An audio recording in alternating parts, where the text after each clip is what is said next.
les amis, j'espère que vous allez bien et que tout se passe bien pour vous. Dans cette vidéo, je voulais vous raconter une expérience que j'ai vécue en 2019 et qui a failli tuer mon business, qui a failli tuer mon activité, qui a failli faire couler mon entreprise. Et pour tout vous dire, je continue, disons que ça a fini par stopper, mais pendant longtemps j'ai traîné les séquelles de cet état de choses qui m'a beaucoup touché en fait. C'est fait que en 2019, j'ai été approché par un groupe d'étudiants qui voulaient se faire former en trading chez moi. Et je les ai pris. Ce sont des gens qui avaient connu une mauvaise expérience ailleurs, donc qui s'étaient fait arnaquer par d'autres personnes ailleurs.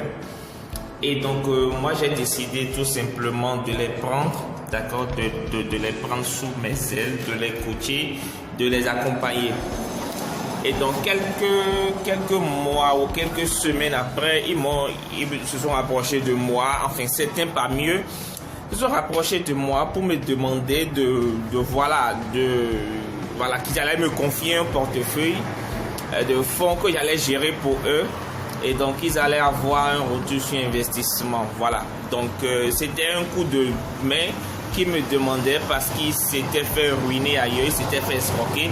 Et donc, ils sont venus me voir et ils ont dit, voilà, que j'allais leur faire une sorte de gestion de compte et qu'ils allaient, de voir ce que je pourrais leur faire. Donc, on s'était entendu sur un mode de fonctionnement clair avec un retour sur investissement fixe. Et qu'est-ce qui s'est passé? Donc, quand on s'est entendu, on a signé le contrat parce que moi, je ne travaille pas sans papier et tout. Donc, on a signé le contrat et donc, ils ont investi une petite somme. Et donc, je devais leur donner un retour sur investissement. Le premier mois, ça a été fait. Le deuxième mois, ça a été fait. Le troisième mois, ça a été fait, etc. Donc, c'est à partir du troisième mois que j'ai décidé de rompre le contrat. Je les ai poussés, d'accord, à demander une rupture de contrat pour un certain nombre de choses que je vais vous expliquer. Alors, le truc se passait courant du mois d'août 2019 et juillet-août 2019. Et j'ai constaté un truc. Dès que j'ai reçu le fonds, dès que j'ai reçu l'investissement, une série de mauvais événements, de mauvaises nouvelles, de mauvaises informations, soudainement dans la même semaine, tout à coup, ont commencé par apparaître dans ma vie. J'ai commencé par vivre une série de mauvais événements que je n'ai jamais connu. Premièrement, j'ai eu un souci, j'ai eu un gros souci avec mon broker pour pouvoir créditer, alimenter le compte que j'avais créé pour eux. Et donc, tout soudainement, ma carte Visa a été... Je devais vous dire la semaine dans laquelle j'ai perçu les fonds. En fait, c'est des semaines après que j'ai fait le parallèle de tout ça. Et je vais vous expliquer la leçon que je tire et pourquoi je partage ça avec vous. La semaine dans laquelle j'ai reçu les fonds, ma carte a été bloquée par ma banque. Donc, je ne pouvais plus créditer le compte de trading. Je ne pouvais plus créditer, donc je ne pouvais plus ajouter des fonds. Deuxièmement, donc cette situation a duré pendant près de 3 semaines. Avant que je ne fasse du forcing, j'ai dû changer de banque, j'ai dû changer de carte, j'ai dû changer de processeur de paiement. Bref, j'ai dû changer tout mon business pour pouvoir créditer un seul compte. Et donc, à partir de cet instant, les événements ne se sont pas arrêtés là. Ça a porté un coup à mes performances. Après, mes performances ont quand même baissé un peu. Après, sur le plan personnel, j'ai vécu une série d'événements que je n'ai jamais connus de ma vie. Au niveau de ma famille, j'ai une série d'événements qu'on n'a jamais vécu de notre vie, ma famille, moi. Et je vous garantis, depuis que j'ai pris les sous, c'était problème sur problème, difficulté sur difficulté, souci sur souci. Au début, je n'ai pas fait le lien. Je me suis dit, bon, c'est une mauvaise période, comme tout autre, comme pas, ça va passer. Mais au fur et à mesure que les mois passaient, on montait en problème. Et même, même la nouvelle carte que j'ai trouvée, le nouvel processus de paiement que j'ai trouvé, c'était difficile de faire des retraits.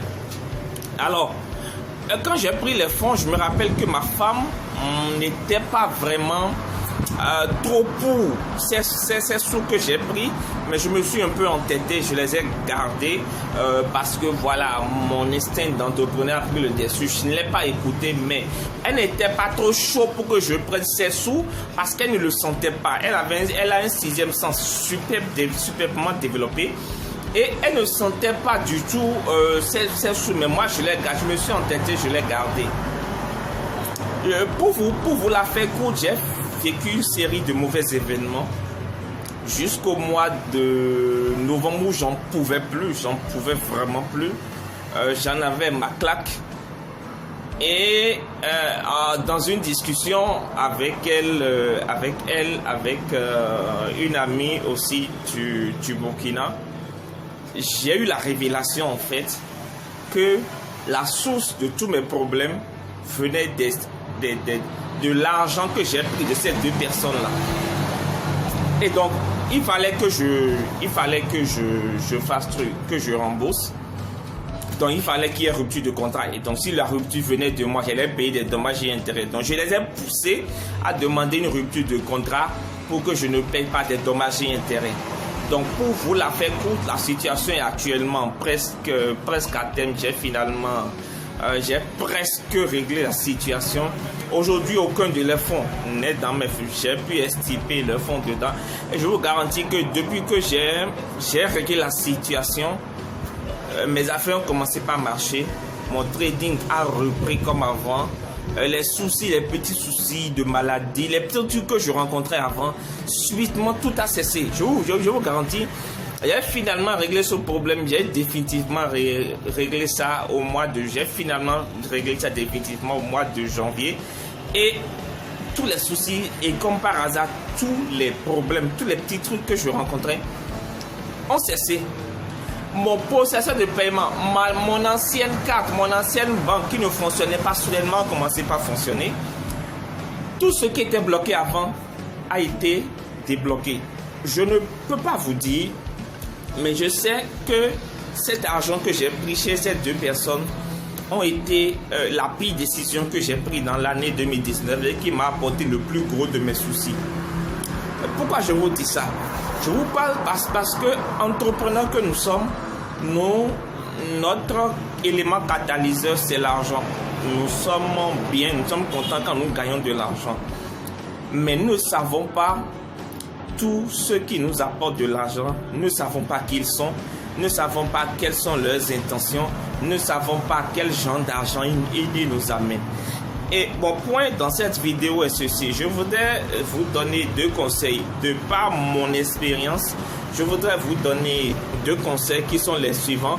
Premièrement, ne prenez jamais, en tout cas faites le maximum pour ne jamais prendre de l'argent en espèces trébuchant. Faites l'effort de ne pas prendre de l'argent en espèces, surtout si vous faites mon métier. Demandez aux gens de vous payer par moyen électronique ou directement dans votre compte bancaire.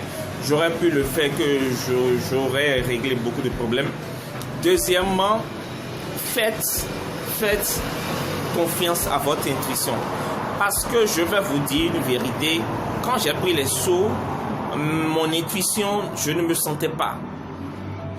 Pendant les premières semaines, les premiers mois, je sentais qu'il y avait quelque chose qui n'allait pas.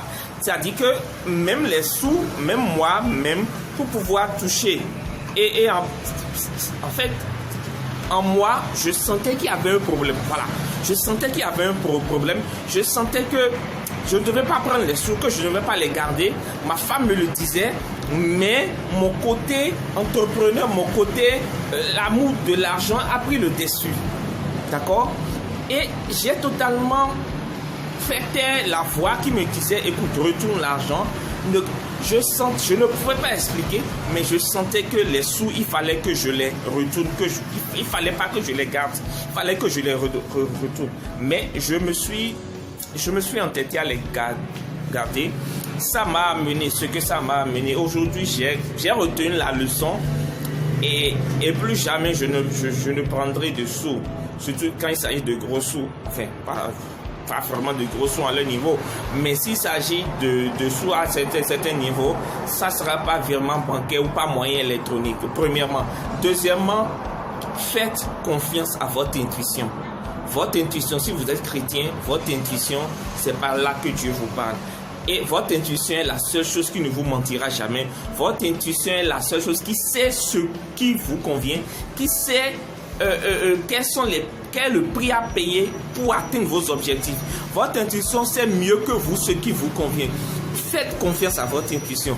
Développez votre intuition. Et par-dessus tout, kiffez le processus. C'est-à-dire, dans notre marche d'entrepreneur, nous allons connaître des échecs. Moi, j'en ai connu énormément dans ma vie. Nous allons connaître des moments de dépression, de critique, de coups, de peau de banane, d'attaque. Sur tous les plans spirituels, sur tous les plans, j'en parlerai un jour peut-être. Mais une chose doit être votre leitmotiv. Faites en sorte de kiffer le processus. Les résultats ne sont qu'une conséquence du travail que vous faites. Mais si vous ne kiffez pas le processus, vous allez vite vous décourager. Trouvez le moyen d'aimer ce que vous faites. Et chaque étape que vous faites dans votre processus d'entrepreneur, de trader, tout ce que vous voulez, faites en sorte de kiffer le processus, d'aimer le processus, de trouver quelque chose qui vous retient, qui vous passionne, dont vous êtes content dans ce que vous faites en fait. Voilà un peu ce que je voulais partager avec vous. Et c'est ça qui fait que c'est dur d'entreprendre. C'est très dur d'entreprendre. Et si vous ne trouvez pas le moyen de kiffer le processus et de faire confiance à votre intuition, vous allez vous prendre beaucoup de coups. Moi, j'en ai pris beaucoup dans ma vie, dans ma petite vie. Je compte de prendre. Peut-être j'en prendrai encore. Mais une chose est sûre, c'est que désormais, mon intuition, je fais confiance à 100% à mon intuition. Et l'expérience a prouvé que moi, dans mon cas, mon intuition ne m'a jamais trompé, ne m'a jamais menti. Les seuls cas où je n'ai pas écouté, j'ai toujours fait fausse route et kiffé le processus. Développez cette passion, ce feu dans ce que vous faites. Aimez ce que vous faites et faites en sorte de vous concentrer sur les bons moments. Voilà. Rendez-vous dans la prochaine vidéo. C'est une vidéo que j'ai fait à l'arrache comme ça. J'ai pas vraiment prévu, mais j'ai juste senti qu'il fallait partager ça avec vous. Peut-être que ça va aider quelqu'un, ça va éclairer quelqu'un. Si vous avez aimé, n'oubliez pas de partager la vidéo, de liker, de vous abonner à la page, de me laisser un bon commentaire en dessous. Et rendez-vous dans la vidéo prochaine. Peace.